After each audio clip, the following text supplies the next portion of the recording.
And Karen was then saying that people really can't see. Oh, really? Okay. So concentrate on the speaker. I haven't And found time to, in case I hadn't mentioned it before, visit the South Yorkshire and vote on the 3rd of Monday. Both of those items, both bidding on the South Yorkshire and also giving your vote for the Winland photos, that will close at 3 o'clock. So our last presentation concerns the Rural Lampton Stewardship Network's work, and it's my pleasure to introduce, we have two speakers from this afternoon, Jake Lazon and Ian Cameron. Jake is the acting stewardship coordinator with the Rural Lampton Stewardship Network and the St. Clair River AOC Habitat Projects coordinator. I think they're going to tell us what AOC stands for. He was born and raised in Chatham, Kent, and currently lives in Lampton County, and joined the RLSN, Rural Lampton Stewardship Network, 5 years ago.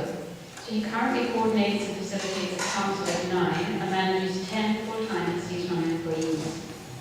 Jake received his fish and wildlife technology diploma from Fleming in 1995, and is also a director with Tallgrass, Ontario, and is an assistant marsh manager for a 1,000-acre wetland complex on Lake St. Clair, which he does with his father. He's been involved in coordinating and planting over 1,300 acres of land with native prairie, trees and shrubs. And has also been involved in more than 60 prescribed native prairie burns throughout the province. Ian is a habitat restoration technician with the Rural Lampton Stewardship Network and Ontario Nativescape, and born and raised in Chatham, Kent. He's worked with the RSN, including Ontario Nativescape, for over 9 years. He's a graduate of Bridgetown College and holds an environmental management diploma. He's been involved in restoring over 1,800 acres of land with native tallgrass prairies, and has participated in over 60 prescribed burns throughout the province. He's also a chairman for the Kent Stewardship Council. So I think we have two very experienced and I'm sure well-informed speakers, so welcome.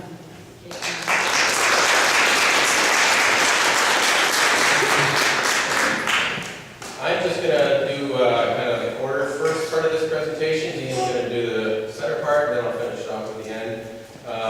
Because we have a lot to talk about. We have a lot of large initiatives. The Highway 40 Prairie Passage is a large initiative. And I've given presentations for half an hour to talk about one initiative. So we have about 6 initiatives, and we have a lot of things to talk about. So we're trying to cram our whole program in 20 minutes. So it's, we're all working with the local landowners in Lampton County and trying to do, ecological goods on their property. So I'll just start off from there. I don't know if anyone here knows about Ontario Stewardship. A bit. Ontario Stewardship,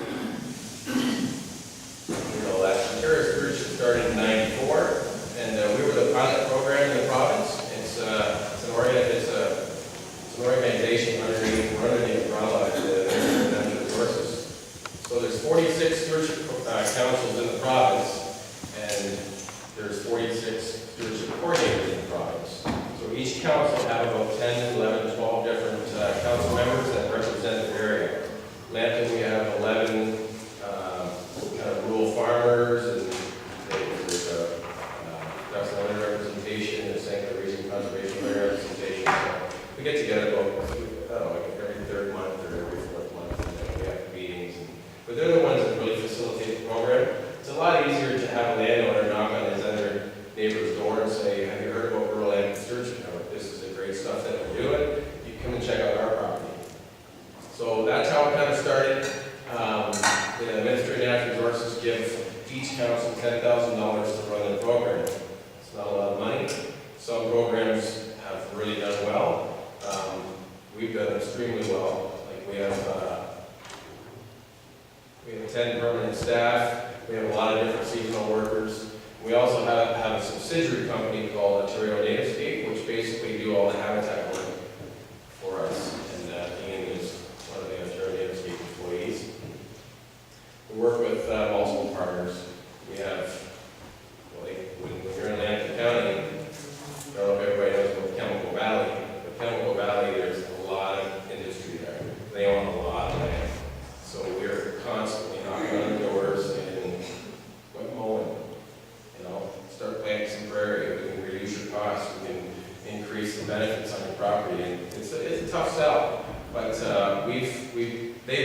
in. A lot of them have bought in, and a lot of them are still kind of wishy-washy because it's new to them.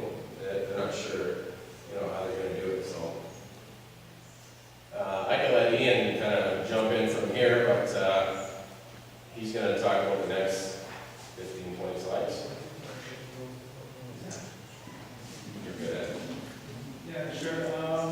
My name is Ian Cameron, and I'm going to talk about tallgrass prairie, which simply is a mixture of warm-season grasses and flowering plants, which historically covered 100,000 acres or so in Ontario. I'm hoping I get the right button. Yes. Here's what it generally looks like. This is one of our restored areas on a project we have on Highway 40, which I'll explain in 2 slides. Today, less than 1% remains, unfortunately. Lovely there's groups like Pollination Guelph trying to educate people. Prairie grass characteristics. Native grasses adapt well to southwestern Ontario's climate, better than cool season grasses.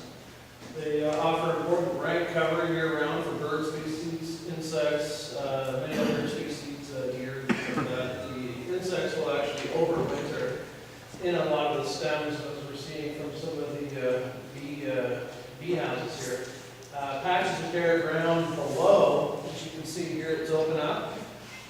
It's important for a lot of upland birds and things like that to be able to move underneath the cover so they can't be predated from above. A lot of times people just talk about wildflowers, they don't talk about the importance of grasses. Here we are on the wildflowers. Of course, they're an important source of food. They support a wide variety of insects. 90% of a young bird's diet is insect material, and many of them are legumes and they're high in vitamin A and many other nutrients.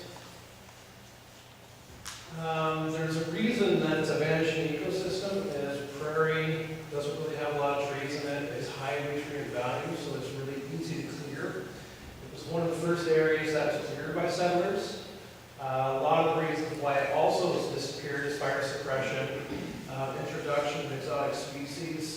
Something that really blew me away was a lot of the normal grasses you see on the landscape are not from here. They're all imported grasses, which to me, you look everywhere and you see all these little short cool season grasses. And when I heard that most of these things aren't from here, it just totally surprised me.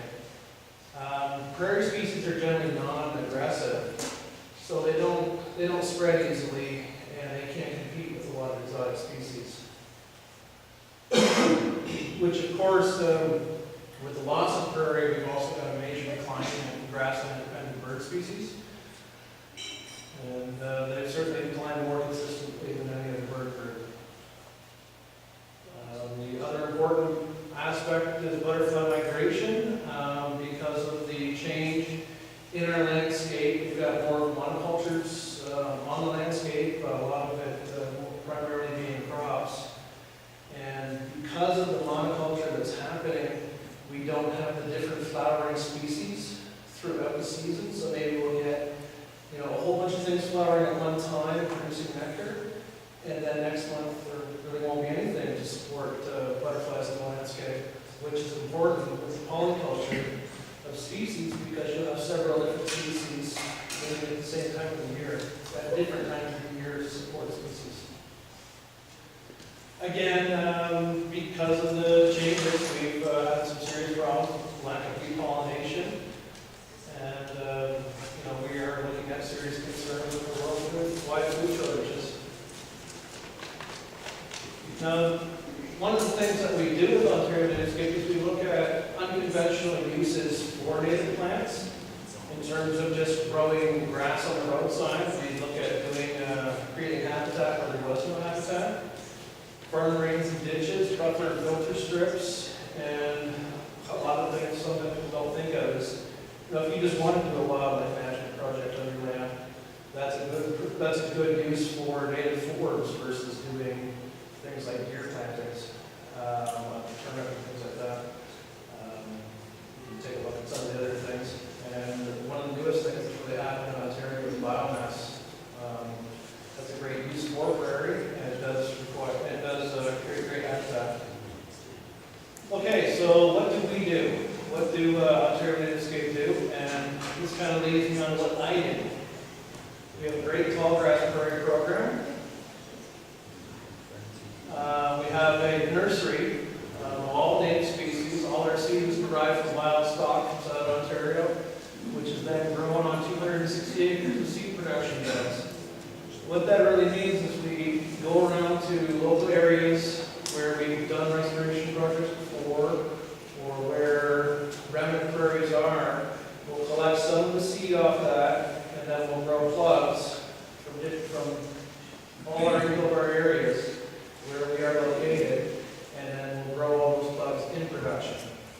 And all of our seed is then cleaned and beyond. And somebody had actually asked me, what's the difference between our drills and Great Plains drill? And his issue was that he wasn't finding the natural seeds were really flowing through his drill.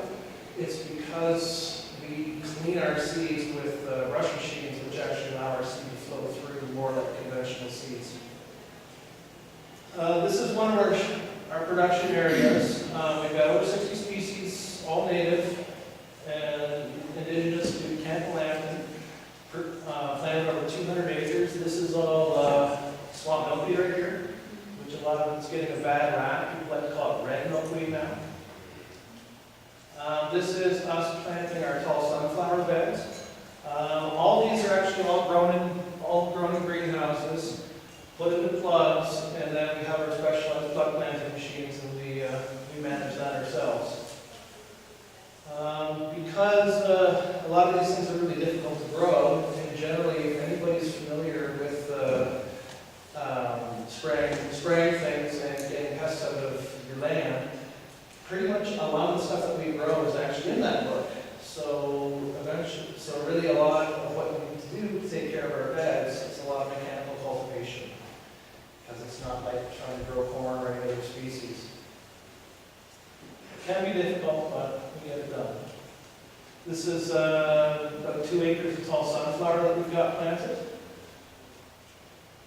This is Pentstem digitalis. This is an early bloomer, and it's great for bees because they come on early in May, June, and they run into July.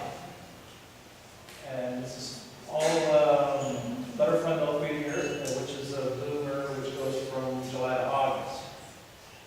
This is actually at University of Guelph campus. This is a gray-headed coneflower, which is another late bloomer. Like I said earlier, that a lot of our blooms will bloom together. This is probably about, this is about a 2 acre planting, just solid. So we've certainly got a lot of capacity, a lot of stuff on the ground. Like I said, I'm just showing you production areas right now. This is all showy tip trefoil, which is something we put in. Actually, we're looking at first year planting here. It was all planted from plugs, and it was actually harvested in the first year. This is all big blue stem clover right here, which most of these are actually planted on 2 spots in South Lampton. We've got 4 production sites going right now. If anybody wants to ask any questions, feel free. Again, I've got a few more slides here. I just want to talk about actually how we actually do our harvesting. This is just highlighting some of our main machines. We've got a seed stripper, which comes from Prairie habitat system in Midwest, and it's actually got a rotating brush on it, which will take these through. This is actually switchgrass we've got. We'll run this through 2 stands of switchgrass, and we do all of our plantings in monoculture so that we get the cleanest possible seed that we can obtain. This is all doing little blue. Like I said, the actual brush inside of it rotates, and what will happen is it'll come up and it'll remove the seed, while actually leaving all the grass material in the field. This is one of the really neat things we get to do in the fall. Here's the actual front of the machine right here, mounted on a tractor, and it's adjustable height. You can get everything out of it. Here's our other area. We're doing gray-headed coneflower collection. This is the old Al Chalmers combine, which is certainly one of the better things for doing these things. The seeds are very, very fine. I've got shots right there of our clean seed. Those are not specially cleaned for presentation purposes. That's what our seeds look like that go into our mixes, if everybody wants to take a look afterwards. Here's a type 66 combine as well, going through nodding wild onion. Nodding wild onion. And not all of our collection is all machine-based. This is actually a lot growing on Highway 40. This is not common milkweed. This is Sullivan's milkweed, excuse me. It has variance in that the actual pods are reddish and almost leathery versus being soft. It looks a lot like it, but there are a lot of differences when you've got a good eye. And we come to time of the year, which we've just about finished up right now. It's all of our seed cleaning. This is what we use for our grasses. This is a brush machine. And all the grass seed, they've all got a fluff to them, so they won't really go through the drill. But what this will do is you'll feed it through the top, it'll go across, it'll get brushed across the screen, and it'll remove all the fluff and chaff from the seed, so all you've got is just a fine, this was for, in terms of doing Indian grasses, you get a real fine red seed that comes out of the bottom of it, and it's completely flowable and goes. We've actually cut our amount of material that we put on the ground by half by fitting through this machine. This is our next machine which we use in our cycles. This is Crippen, which is it's more or less just a shaker box right here. There's two types of screens, and it allows us to completely clean all the large material out of our seed and also the dust. So when you do get seed from us, you're not, like I said, you're not going to get a lot of material, you're not going to get a lot of dust, you're going to get a good, flowable, clean seed. And we've also picked up a new process. Just last year, we've gone to a gravity table, which sorts due to density and weight. So again, some plantings, you're not going to get 100% pure seed out of it. So this will allow, if we have any kind of invasive species or anything that we weren't able to get out of the growing process, this will do all the removal of anything other than our native seed. This is what I was saying by flow of seed. It looks a little coarse. Unfortunately, I omitted the fluffy seed, but for anybody that's familiar with any kind of grass seed, this is about as clean as you can really get it. And we take a lot of pride in doing that. And I just want to show some shots of our planting equipment. This is a Truax seed drill, which is a specialized drill, and it allows us to do prairie plantings. And what's unique about this machine is you don't require any tillage, and it'll actually allow us to plant probably within a quarter to a half inch deep, which is necessary for grassland plantings. And we also have this machine here, which is actually attached to a broadcaster, which will allow us to work different areas that are hillier and you can't get proper drilling equipment onto it. So we're not really limited by the topography so much. And we can get into a lot of places that we wouldn't be able to get into with drills. And we come into one of the most important things with prairie maintenance. With prairie is maintenance. We do a lot of plantings, and a lot of people are surprised that prairies don't just grow on their own like they're trying to plant corn or a lot of normal species of flowers that you put in gardens for.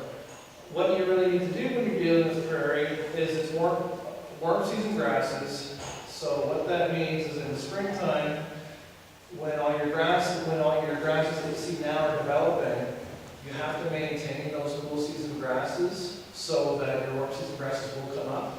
So in, let's say, May, June, as all your cool season grasses start to go ahead and start to emerge, you need to cut that, usually within about shin height to knee height, just so you can knock back all that cool season grass so all your warm season grasses grow through. And that's one of the big problems, is people don't do that step. And then all the cool season grass takes over the prairie planting, they don't have a successful planting. We want to go on to roadside management, which is one of the big things that we do. Jake, you want to cover this? So back in 2004, the regional director of MTO and the regional director of Ministry of Natural Resources got together, and we came up with a plan on Highway 40, which is a 38-kilometer stretch of highway from Waltzburg to Sarnia to naturalize it. MTO purchased the land in 1970 to build the highway. They also purchased adjacent properties, and they were being leased to farmers over the years, and we've obtained a lot of the leases, and we've naturalized most of the land thanks to that partnership with MTO. We currently have 170 acres of native prairie and flowers on Highway 40. And we modeled the program after two successful programs in the United States called Roadsides for Wildlife and the International Prairie Passage. So when you go down to our area and you travel the Highway 40 corridor, you'll see three monster signs with gray-headed coneflowers on it. They were an illustrated banana forever. And one of my missions when I got on with Rural Lampton was to get rid of the bananas and make them an actual coneflower. Because I had so many buddies who would go out to a hockey game, whatever, they're like, what do you go no frills, you know, or you go bananas, they just didn't get it. So now we have some new signs. This is kind of before, this is a non-productive area. I think Ministry of Natural Resources are probably one of the largest, I would say, landowners or land managers in the province. And Ministry of Transportation are certainly up there as well. And with Ministry of Transportation, they plant MTO road mix. And we're really trying to promote native prairie species on their roadsides instead of the manicured, lawns that they typically do. They have their contractors, they mow both sides of the highway, and they spray, and they continue to do it. So we're really trying to naturalize a lot of the right-of-ways. This is after. And there's a lot of reasons why this is a good project. It acts as a living snow fence in the wintertime, reduces a lot of salt costs for the contractors, and it also reduces, obviously, their mowing costs, their spraying costs. As you know, native prairie grasses, there's low inputs and high diversity, so it's a pretty good sales pitch to an organization or ministry like Ministry of Transportation. The only thing is it's dollar value, and we have a lineup of landowners that want stuff done. We just need money, and that's the common phrase you hear wherever you go. Just funding. Quickly, I'll go over First Solar. It's the largest solar farm in the world. It's in Sarnia. It's an electrical solar farm. We have 210 acres of native prairie grass planted there, with 40 different flowers.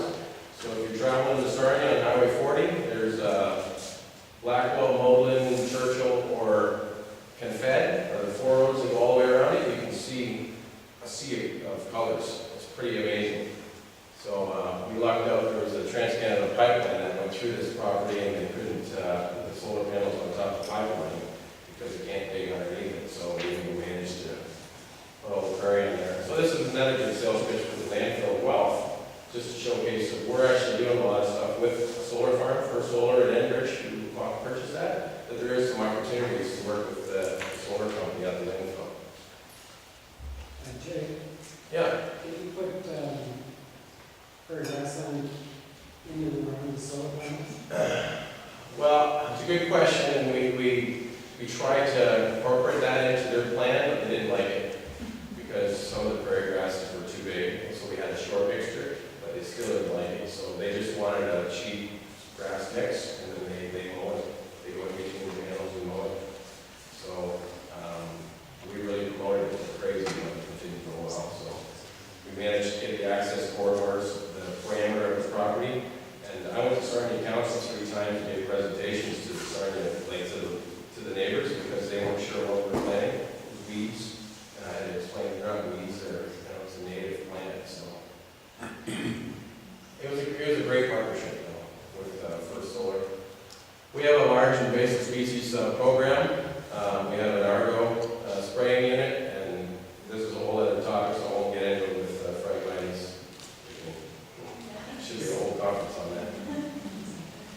We have a large prescribed burn program. A couple years ago, we did over half the prescribed burns in the province. This is all through the Ministry of Natural Resources. There are 6 months approval process that we have to go through in order to conduct a prescribed burn, whether it be half an acre or 100 acres. It's got the same process, and it goes right up to the regional director of NR to sign off on it. That's just some of the burns. That's a big blue site. It's 22 acres. Typically, we conduct prescribed burns on a lot of our properties every 3 to 5 years. I live right beside Walpole Island, so I see some of their fires, and it's really impressive. But they have some of the most beautiful prairie we've ever seen, and it's untouched other than fire. It's really remarkable.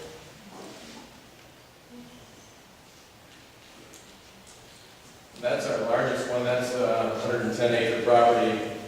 That's one of our seed production sites. We typically burn it just about every year because it is a seed production site. And it sounds like a train with the convection column coming up. It's incredible.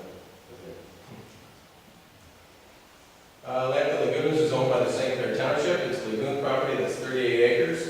And what they did was they farmed this land historically for about 60-70 years, and then they decided that they wanted to naturalize it to the council. So they approached us and asked us what we thought. We were like, yeah, let's go for it. It's adjacent to Walpole Island. There's a marshy creek runs through the property. There's tons of species at risk, spiny soft-shell turtle and white whale over at the beachhead for them. So this was a site prep, a lot of site prep that we like to plant into is soybean stubble. The soybean stubble is weed-free, and especially Roundup Ready soybeans. So we actually have a partnership with Monsanto. Monsanto donate the soybeans to us as long as it's for site prep or food plots. Nobody can harvest the seed, and we no-till right into that seed the following year. So this is an ideal condition site that we no-till right into. And then that was, and it's really good soil there too, because a lot of Lampton County is parts of the clay, and I think this floor here is a little bit softer than most of the clay. So this was, what is it, same year? That's a year later, so it's unbelievable, because when you walk through there, you see, you can count 20 to 25 species of nothing, and it's only a couple years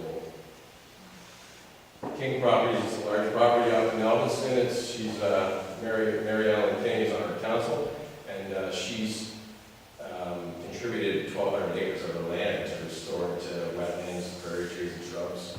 So that's been a great partnership, and there's a lot of different species at risk out there too, which we're trying to tie into. So this was the following year.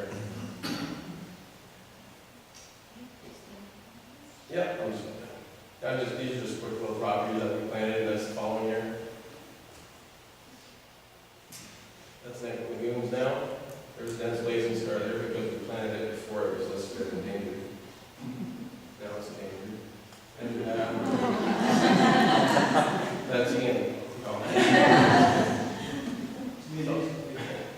And that's it. These are some of our partners. We have a lot of partners, so that's all.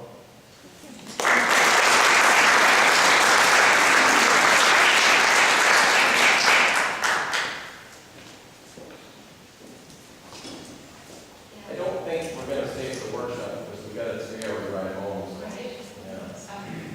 Could I just take a couple of questions? A couple of questions. The main spiders and really encouraged by what you're doing.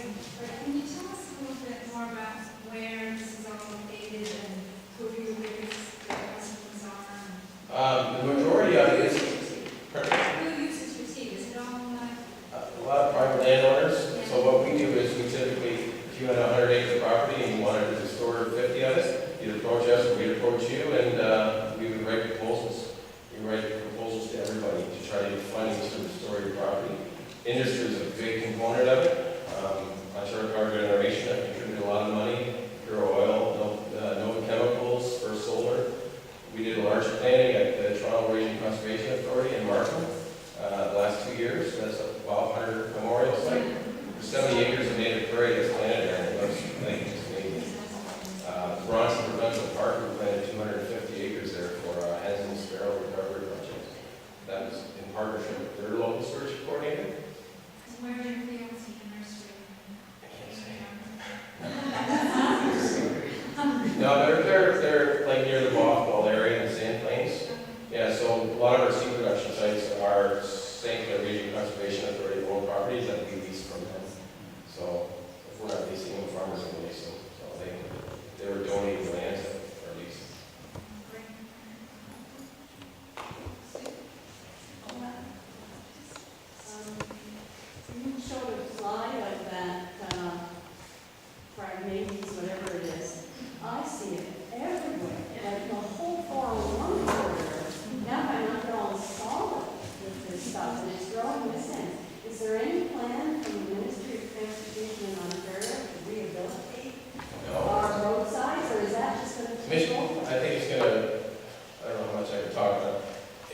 addition, they have licensed aquatic pesticides that you can spray over water, and they have aerial spraying. They're trying their hardest.